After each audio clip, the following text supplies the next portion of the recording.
मित्रों, वंदे मातरम। जय श्री कृष्ण। कल्पना कीजिए आप चींटी के आकार के हैं और एक मनुष्य आपको एक विराट राक्षस की भांति दिखाई दे रहा है।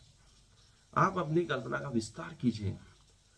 आप परमाणु के समान आकार के हो गए हैं तो आपको एक चींटी एक विशालकाय राक्षस के समान प्रतीत होगी, या उससे भी बड़ी, या पृथ्वी के समान।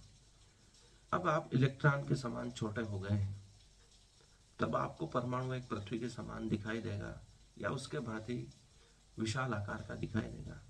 आप क्वार्क फोटॉन के आकार के हो गए हैं तो आपको इलेक्ट्रॉन भी बहुत बड़ा दिखाई देने लगेगा।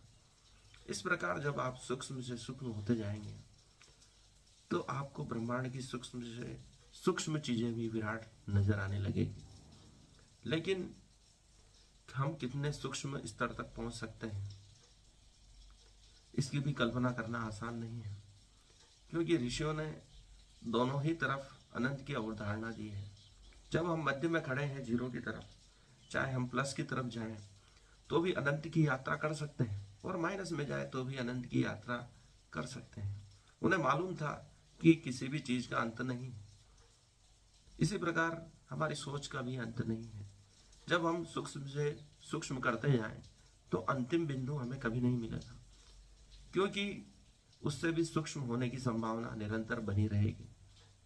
उस सूक्ष्म को भी देखने वाला कौन है? उस दृष्टा की ही बात कृष्ण भगवत गीता में अर्जुन से कर रहे हैं। जो सूक्ष्म से सूक्ष्म कणों को भी देख सकता है वही असली दृष्टा है, परमात्मा है। और जो विराट से विराट रूप को भी देख सकता है वही परमात्मा है, दृष्टा है। इसलिए कृष्ण अर्जुन को विराट रूप भी दिखाते हैं और अपने सूक्ष्म से सूक्ष्म रूप भी दिखाते हैं। इसलिए वो कहा गया, यत पिंडे तद ब्रह्मांड।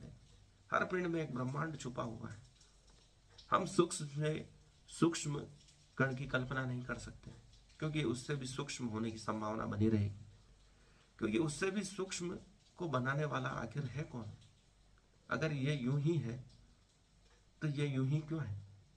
यह प्रश्न सदैव बना रहेगा। इसलिए इस ब्रह्मांड में विराट या सूक्ष्म जैसी कोई चीज नहीं है। ये हम तुलना करते हैं, इसलिए आइंस्टाइन ने इसे सापेक्षवाद का सिद्धांत दिया। हम दूसरों से तुलना करते हैं, इसलिए हम छोटे बड़े दिखाई देते हैं।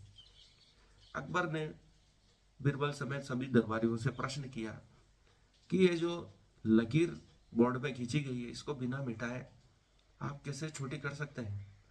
सभी दरबारी हार गए। अंत में बीरबल उठा और कलम से दूसरी बड़ी लकीर खींच दी।